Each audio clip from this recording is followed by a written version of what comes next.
Alright guys, so Aventurine has finally dropped in game, and just like that, I believe he has power crept every sustainer, making him the best sustainer in the game. Before we get right into it, would really appreciate it if you could subscribe to the channel, and if you enjoyed the video, drop a like. Okay, so the multipliers are now confirmed since Aventurine is out, so let's quickly go over them. With Aventurine's skill, he provides allies with Fortified Wager that can block damage equal to 24% of Aventurine's defense, plus 320 lasting for 3 turns. Also, when you repeatedly gain Fortified Wager, the shield effect can stack up to 200%. This shield lasting for 3 turns is insane to me. I assumed it would have been for 2 turns, but they are really blessing this man's kit. Fortified Wager lasting for 3 turns would just mean as long as you don't lose the shield, it would have 100% uptime. Since you have 3 whole turns to gain 7 blind bet points, which can be obtained through your allies taking hits or follow-up attacks being dealt. Also, considering how tanky that shield is, the longer the battle goes on, the stronger the shield would be on your allies since it stacks. Now the talent is where things get interesting. Whenever an ally has Fortified Wager, their effect res is increased by 50%, which again is insane to me. Like, who needs debuff cleanse when you just don't get debuffed? So Aventurine really has you covered with debuffs too. The sweet thing with 50% increased res for all allies is that Broken Keel will be a lot easier to activate now, which can further increase your effect res, but more importantly, all allies crit damage increases by 10%, and that's when Broken Keel is activated once. I assume it would stack since it doesn't say otherwise, meaning the entire team would gain a very generous crit damage buff if the entire team is running Broken Keel. When Aventurine is attacked, he will gain 2 stacks of blind bet points, just making it a lot easier for him to reach 7 blind bet points. Also, this gives more reason to run light cones that will increase the chances of Aventurine being attacked by enemies, such as Topaz light cone, since it straight up increases the chances for the wearer to be attacked by enemies. So for those of you that have pulled Topaz light cone and don't really want to pull for Aventurine's signature, well, there's more of an incentive now for you to run Topaz light cone. When Aventurine reaches 7 stacks of blind bet, he will deal a 7-hit follow-up attack, each dealing imaginary damage equal to 25% of Aventurine's defense to a random single target. This damage would be a lot better than AoE damage when there are less enemies on the field, so bear that in mind. The ultimate being able to provide 7 blind bet points is also huge. You could already have popped the follow-up attack by reaching 7 stacks of blind bet, and then if you were to ult right after and you hit the jackpot, Aventurine deals another follow-up attack and the shield just becomes a lot stronger since it stacks.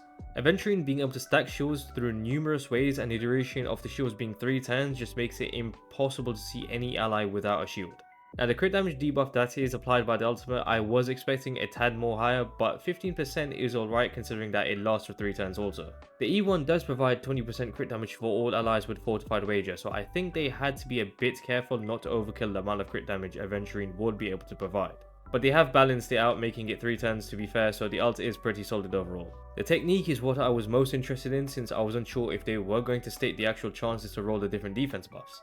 Unfortunately, they haven't, but the defense buffs themselves are pretty huge, especially the best buff you can attain being 60% defense. They have stated that there is a small chance for defense to increase by 24%, and then they've said there is a high chance for defense to increase by 36%. So just going off that, I assume you would receive a 36% defense increase more often than the 24%. Then of course there is a small chance for defense to increase by 60%.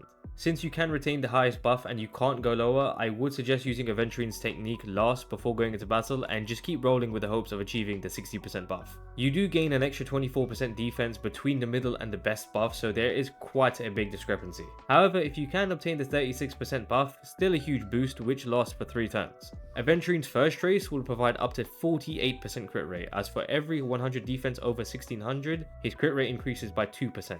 Now this is an absurd amount of crit rate given for free, and it would be possible as you would just need to reach 4000 defense. They've made it really easy to build Aventurine since his damage scales from his defense as well as his shield strength. So his defense is a dual scaler and will be the only thing you would really want to prioritize. Even more so since his second trace provides a Fortified Wager shield equal to 100% of the one provided by his skill, which lasts for 3 turns. So Aventurine providing a shield at the start of battle for 3 turns reduces the hindrance of needing to stack a lot of speed on him, so you can focus more on building defense. Aventurine's kit synergizes very well and it makes him such an asset to have in your team. I usually don't talk about Eidolons much since I'm free to play, but even with his E2, Aventurine is able to reduce all type res of a single target by 12% for 3 turns when using a basic attack. This plays very well with his kit since you would use his basic attack very often since his shields are automatically reapplied. It is for a single target, which of course it would be better as an AoE or res shred, but if you hit the boss with this basic, it's going to be really valuable. Overall, the amount of support and sustainability Aventurine is able to provide, it just seems like he is definitely the best sustainer overall. The increased effect res by 50%, free shields lasting forever, the crit damage debuff, he does a lot. But what I'm most impressed with is just how easy and flexible Aventurine is. Similar to why I personally love JingYuan. She gains 50% crit rate in her spectral state, and Aventurine gains up to 48% crit rate. So both characters just make it a ton easier to build them. Also, Aventurine doesn't need that much speed since he doesn't need to go first. So that leaves you with wanting to build defense if you want a pure sustainer, and crit damage as well if you want him to deal some damage. Aventurine might be the best overall sustainer, but that doesn't mean he replaces the others in their best in slot teams, such as Huohuo on the dot team. She is definitely the best sustainer for that team. Also Fushuan when it comes to monoquantum or crit characters that just need a bit more crit rate. So as much as I am saying that Aventurine is amazing and is the best sustainer, if you already have at least 2 sustainers, I wouldn't recommend pulling for him since you wouldn't need him. Multiple DPS characters and supports, sure, but you don't need that many sustainers in this game to clear everything. Also, the rest of the sustainers will be able to sustain enough for you to clear everything in the game.